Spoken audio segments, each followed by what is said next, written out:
Have you ever stumbled so badly that you felt the universe was laughing at you? A job interview that went nowhere, a relationship that collapsed, a dream that seemed to evaporate in front of your eyes. In that moment, failure feels like the end of the story.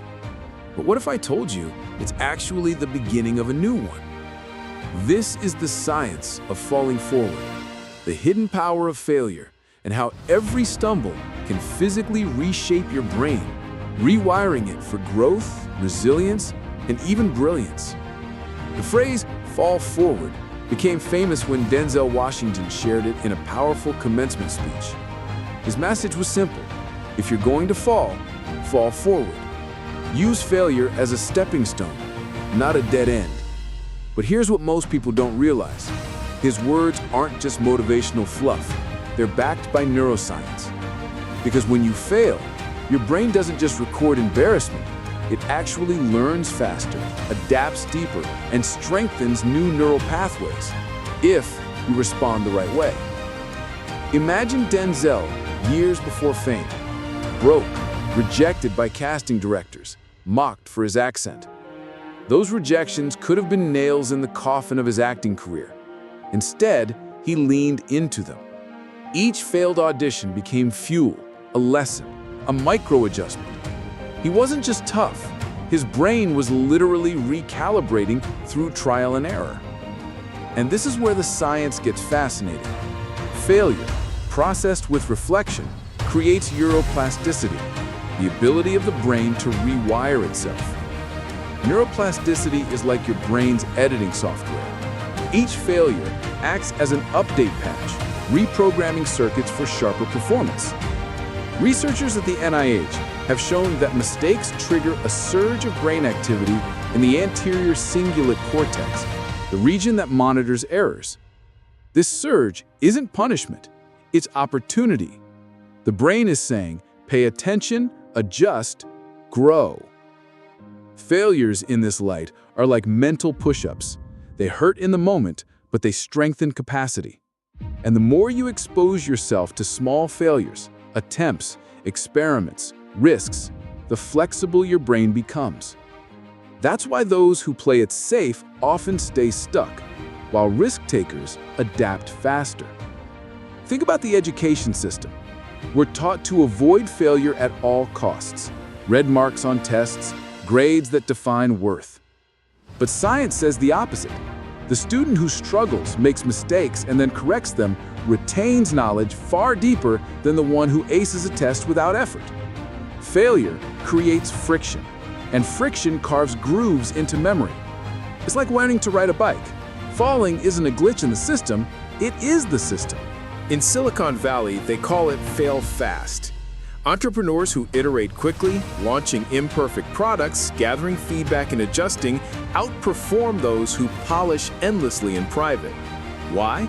Because every small failure gives their brain and business more data points to adapt.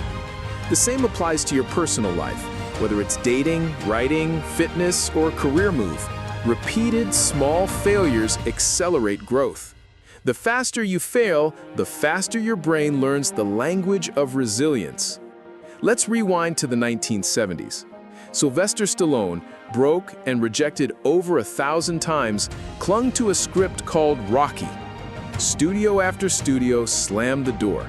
Some even offered to buy the script if he agreed not to star in it. Stallone refused. Each rejection was brutal, but each one sharpened his conviction, rewiring him for persistence. When Rocky finally hit the screen, it wasn't just a film, it was proof that falling forward creates legendary outcomes. Psychologists describe failure as a prediction error. Your brain expects one thing, reality gives another. Instead of despair, this moment can spark adjustment, like fine-tuning a guitar string. But here's the catch. If you internalize failure as "I'm worthless," your brain shuts down. If you see it as data, your brain lights up with problem-solving energy. The difference? Mindset. Carol Dweck's research on growth mindset shows that people who believe abilities can improve treat failure as feedback, not fate. Their brains literally stay more active during mistakes, creating better long-term learning. Meanwhile, fixed mindset thinkers retreat, cementing the very weaknesses they fear. Let's make this practical. Missed your gym goal? Instead of quitting, analyze what tripped you: time, energy, or planning. Then adjust. Bombed a presentation? Ask what feedback your nerves just delivered about preparation or focus. Even small social failures, awkward conversations, missteps, are opportunities to sharpen empathy and courage. Each stumble is a rep in the gym of life. Oprah Winfrey once admitted, "Failure is another stepping stone to greatness."